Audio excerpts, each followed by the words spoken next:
Can you hear me now? Yeah.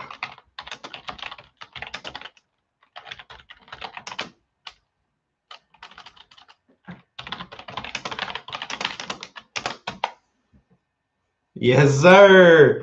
Welcome, everyone, to 105.5 The Cheese special live broadcast coming into live. And we are just diving right into these playoff predicaments that we're seeing around the league today. A lot of 5 and 7 teams. That's the make or break line right now. It looks like they get into the playoffs. Calder, appreciate you joining. Thanks for joining the 105.5 movement. I see some other members joining as well. But basically, 5 and 7 is what we're looking at. But looking from the top down, you've got Andrew, who is at 9 and 3, sitting perfectly fine. He's sitting fine and clinched his spot, not only in the playoffs, but in his bye. He's all wait, Galt. We've also got Galt sitting on the 8 and 4 side. He is in a battle. They are clinched. Him and Calder are clinched in the playoffs, but it is a battle to see who is going to take the bye in that matchup. Right now, Galt's in a heated battle with Cheese, the most anti-spoon-fed man in the league. It's 90 to 81.3. Projections still shows Galt. You've got Calder sitting pretty comfortably with a lead over the inferior Alex there. So safe to say Calder's going to get a win there. If both members come down with a lead, we're going to go to points for. And in that scenario, Galt's got it by, 5 points maybe. So Galt's going to have to get a win and within 5 points of Calder right now. And again, Calder's projection, he's sitting at 127.7 on the projection. Galt sitting at 129.7. So that would do it. That would get him the 1 seed, but we'll just have to see. Back to the 5 and 7 teams. You've got Cheese, you've got Alex, you've got Evan, you've got Clay, all sitting at 5 and 7. And some of those points fours down to even 2-point difference. You've got Cheese at 1.375. You've got Evan at 1.162. So even if someone else wins, Evan is going to get bumped. There's no doubt about it. The points for just aren't there for him. You've got Clay at 1.379. That's a 4-point difference between Cheese and Clay right there. So a win might come down to 4 points. You've got Alex at 1.302. Chances are he's not going to gain 75 points on someone like Cheese and Clay. So I would safe to bet someone else wins there. It's over for him as well. Then you've got Skeet, 3 and 9, looking to do the upset. He would eliminate Evan. Right now, it's a battle. Skeet is projected to beat him by 20 points, 110 to 90.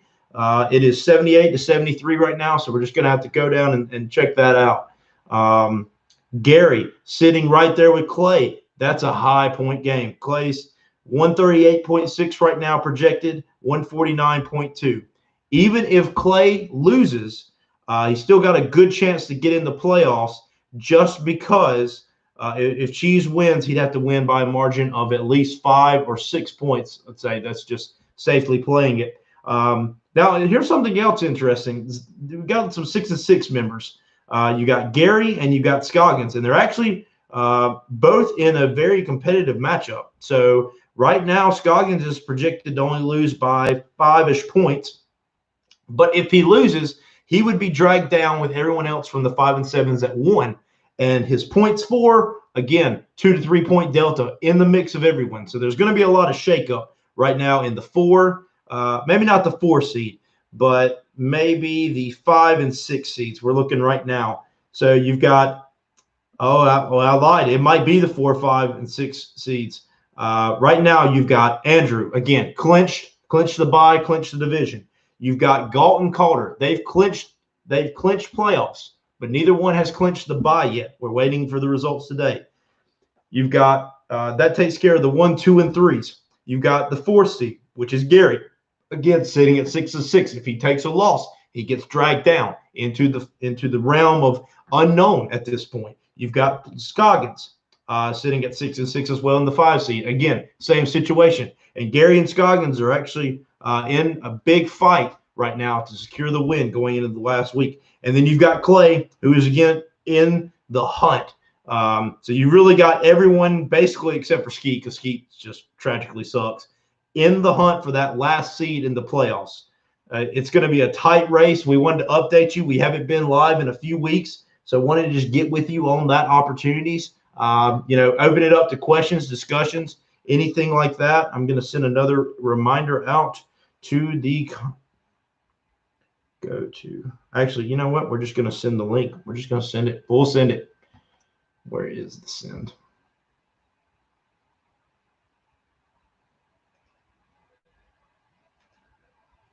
I can't send it on here. Wage. I'm interested to get some viewpoints here. We got 2 viewers on right now. I'm assuming it's Calder and Little Penis Galt. What are we seeing out there? Are we seeing some spoons? Are we seeing some antis? We're gonna go live here for another 10 minutes or so, and just kind of revamping the same scenarios. Again, you've got 4 teams sitting at 5 and 7. You've got Cheese, Clay, Evan, and Alex. A win greatly increases your chance in. Specifically, Alex and Evan. I would tempted to say Alex and Evan must-win scenarios. The points for is just not there for them. They don't control their own destiny. I would tempted to say they're must-wins, and even then, they're going to have some help from either Clay or myself, Cheese, with a loss, because the points for just isn't there. Clay essentially is in the 6th seed, so a win and a high point presentation is going to seal it for him. The only way he gets top there that we're seeing here from our spectators is a high point win by 5 or more from Cheese. That's the only way Clay's going to get bumped out if Clay secures a win. Now, if Zach loses, he drags down into the 6 and 7 at that point. So he would meet the winners of the 5 and 7s and then the loser of the 6 and 6s. And at that point, you're going to have to look at the points for, which, again, you're looking. He's got 1,377, which is right in between Cheese at 1,375, 2-point delta there, and Clay 1,379, which is, again, a 2 or 3 point delta. So it's going to come down to that main help. I'm tempted to say Cheese and Clay kind of own their own destiny. If their team performs that gets the win, they're going to be looking at just strictly outscoring the other, which that's going to be pretty close right now as Clay's got the advantage. If Zach loses, he's going to need either Cheese and Clay or both, or one of the other to lose, and that way he gets pulled out. He's got the points for against Alex and Evan if they lose, so I'm not really worried about the 5 and 7s moving up in that realm. But again, it's scary weather. And again, same story for Gary. Gary's not really worrisome. I think he's let's look here. Let's double check. I think we can go ahead and lock Gary in to a playoff berth, if I'm not mistaken. It's just going to be an unknown as far as the seeding. You've got him 6 and 6 right now, 4, 5. I'm tempted to say Gary is a playoff lock at this point, just because of his points for. Even if he loses to his matchup this week, I think his points for is just going to outweigh him. So we're going to go ahead and call it. Gary is a playoff-bound team. So that makes our four playoff-bound teams right now. You've got, again, Andrew sitting at the top of the chart, number 1 overall seed. He's already clinched the playoffs. He's already clinched the bye. You've got the 2 and the 3 seed battling right now between Galt and Calder. Winner of that matchup, not going against each other, but the winner after this final week is going to secure not only playoffs, but it's going to secure the bye week on the other side of the bracket, the number 2 overall seed. And the loser of that will move down into the 3 seed. And then from the 4, 5, 6 seed, it's a guess. It's a guessing game. We're going to have to see how everything falls out into the next oncoming moments. 2 big games left. Actually, 3 big games because the Steelers can't figure out how to get people healthy.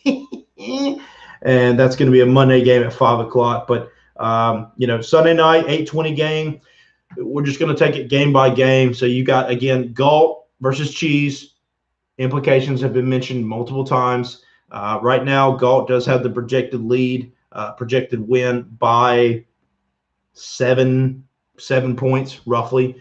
And tonight you got Tyreek Hill and you've got Patrick Mahomes for Galt now, and Harrison Butker. So basically what we need Mahomes touchdowns to go to Hill like they did last week, and we need Butker to miss every single extra point possible. That's what Chiefs needs. Galt is looking for Mahomes to throw touchdowns to Kelsey, to Sammy Watkins, to Carl Edwards-Helaire, or honestly, he's looking to just let Helaire get all the running touchdowns and let Tyreek just kind of whittle away on the bench or whittle away just chewing up a few yards. I think Galt is okay with that end result. Killer for Chiefs today was Herbert, 4.2 points. Didn't really play good. He had some great play from Waller, which Mike Gesicki basically met. We've got something coming in. Murray has been trashed lately for Galt, and dang, Henry sucked today as well. Yeah, Derrick Henry, playoff MVP candidate, negative 0.5 points in the first half today. Not his best by any means. Kyler Murray was doing really good, and then I admit, Little Spoon came in. He had an interception, he had a fumble, but then he responded. He came back with a late doo-doo touchdown, which I didn't really like. Really needed Herbert to come back with a doo-doo touchdown, but Murray was able to come back and throw out 16.3, which is still greater than what Russell was doing today. Wow. It's going to be a play of the quarterbacks if Chiefs goes down this year. He lost McCaffrey. He's lost Connor the past 2 weeks. We all know the wide receiver struggles, but it's really going to come and live and die by that. Let's look at another matchup here. Another big matchup that we're looking for that 6th seed is Clay and Gary. Now, Gary, we already called it. He's a playoff. We don't know who Scoggins is. We don't know Scoggins' first name. You're right. Yeah, no clue. But back to that game, if Clay loses, that opens up the window for Cheese, for Evan, and for Alex. That way they would thrust themselves upon over him as far as the sheer record. We wouldn't have to look for the points for it. If Clay wins, the only person from the 5 and 7 that could really stand a threat to him would be Cheese, just because of the points for is so close. Again, margin of 4. But right now, Clay is projected to outscore Cheese by, I would say, 10-ish points, maybe a little bit more, actually. So not really a worry there yet. We'll kind of have to see that. But all that means nothing if Gary is able to maintain his 149.2 projected and come out with that win. That only opens the door, like I said, for everyone else, but it also lunges Gary into a more firm playoff seeding. Pretty sure at that point, if he was able to win that game just because of the points for, he would be locking in the 4 seed, if I'm not mistaken.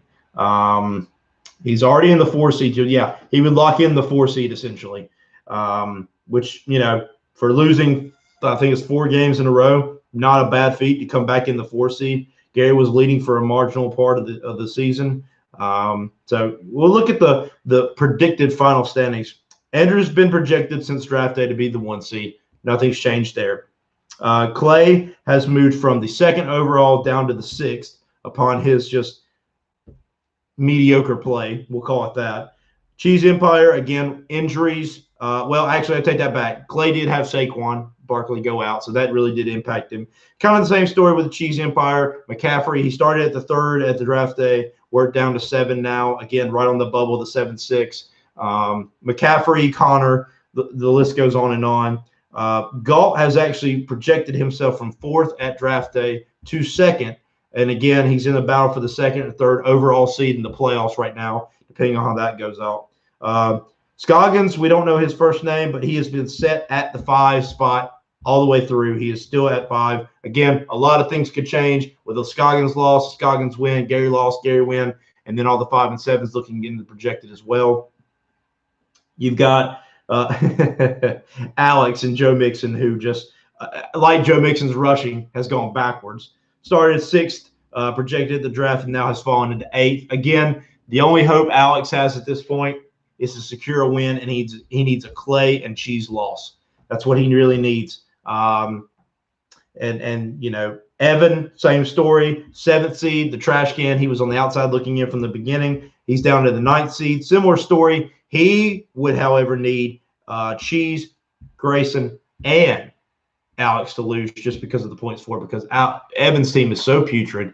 He has the low man. He has the second lowest low man. Pretty sure he's got the third lowest low man. I mean, Evan just wow.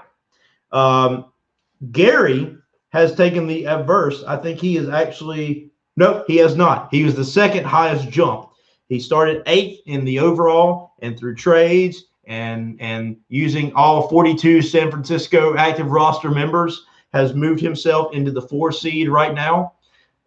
So we don't know if that's going to hold. Again, Gary holds his own hand or his own future in his palm of his hands. If he wins, he's locking in the 4 seed. If he loses, he could fall tremendously. I would say he's not going to fall into the 5. I'd say he's staying in the 6 no matter what.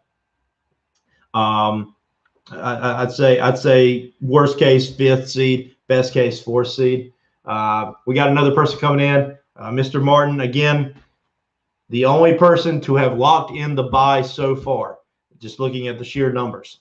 You can call it a spoon, which we will. You can call it a feeding, which we will. You can call it everybody else's anti, which we will. But it's how it's shaking out right now. And then going back to the draft day to now, Zach Calder, the finesse key, the guru of the trade button. The wizard of the ways, wizard of the waiver, should I say, has just been able to trade, wheel, deal his way from the projected 9th seeded team at the beginning of the year to now fighting for the 2nd overall seed in the bye. He's sitting right now, if everything holds par, you've got Galt ahead of him in the 2nd overall, and then he would be in the 3rd.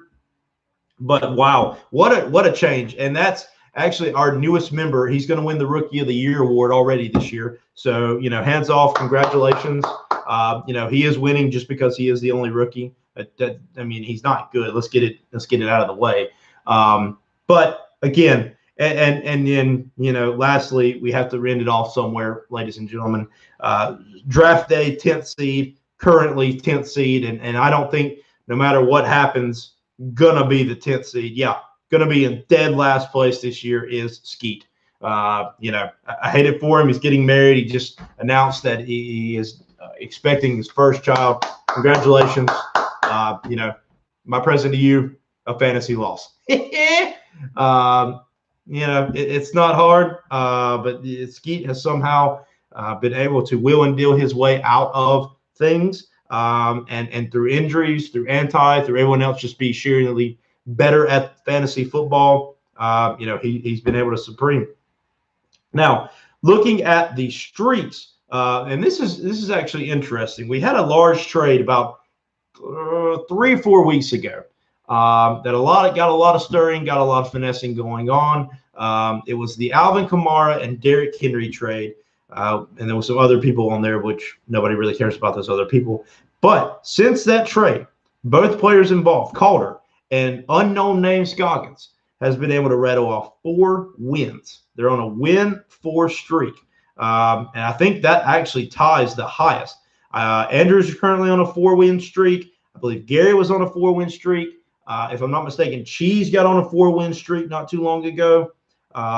So been a lot of streaks, but that is the hottest 2 coming in. The coldest is Skeet, who has lost 6 in a row. And that's really astonishing to me when you look at that. Man's lost 9 times.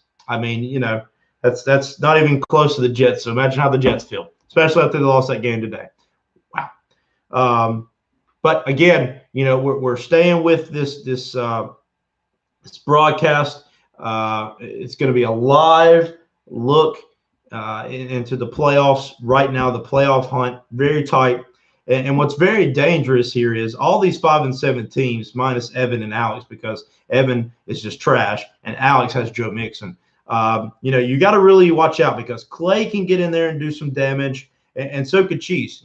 Both have been suffering from a year-long injury. Saquon, obviously, he's been out all year. At least you've known he's without, versus McCaffrey, who's been week to week, reportedly going to be coming back next week. So that would just give a little boost into the 6th seed, going into the playoffs.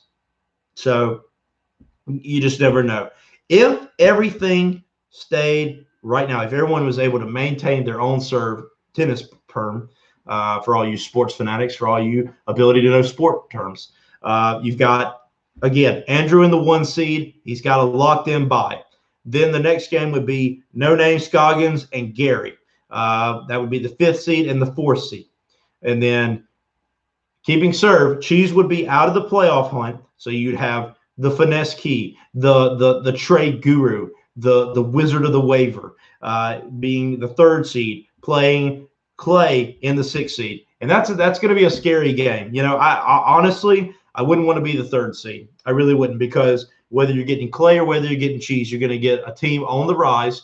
You're going to get a very hard-fought team. Clay has been multiple high bands. Cheese has been able to claw away back from McCaffrey injury, no wide receivers, now actually having a formidable team. So that's going to be a really scary move right there. And again, none of this is set. None of this is set in stone. And then on the lower half of the seed, you'd have Galt with the bye week playing whoever comes out of the 6-3 game. Very interesting stuff.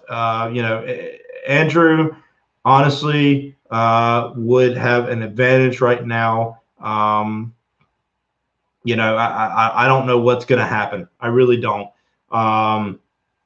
It seems like for all we know, Gary could go on a run. Gary's been on a run earlier this year. He trades himself out of contention every year because, my goodness, man, just stop trading with people. And then he picks up the entire 53-man roster for the San Francisco 49ers for some unknown reason, and then drops 40 of them, and then picks up another 15 off the practice squad, apparently. But nonetheless, we'll just look at the live scoreboards. You've got Galt leading. Galt is currently losing 90 to 81.3, but he is projected to win that game by 7. You've got No Name Scoggins and Andrew. Again, Andrew's already claimed the seed, so not really a worry there, but more of No Name Scoggins' side. He's winning 74.8 to 70.1, but the projection still has Andrew winning that matchup by about 5 points right now. You've got Evan and you've got Skeet. Skeet basically eliminated from the playoffs at this point, playing for pride more than anything. You've got Evan kind of on the last man, looking in that 5-7 records, waiting to see how it shakes out. But Evan is projected to lose that matchup right now by 20, even though he is winning right now by 5 points. You've got Clay and Gary. Big implication game here. Big implication. Gary wins, he basically secures the 4 seed. If Gary loses, he can drop down to the 5. If Clay wins, he basically confirms his spot and punches his card for the playoffs, pending something crazy happens with the Cheese's points for. The only way he loses out on the playoffs with a win is a Cheese win and a Cheese more than 5 points against him. Gary right now is winning 120.7 and 98.6, but the projection is a little closer. Gary at 149.2, Clay at 138.6. And again, that projection is currently higher than Cheese's projection, which is big if both teams win.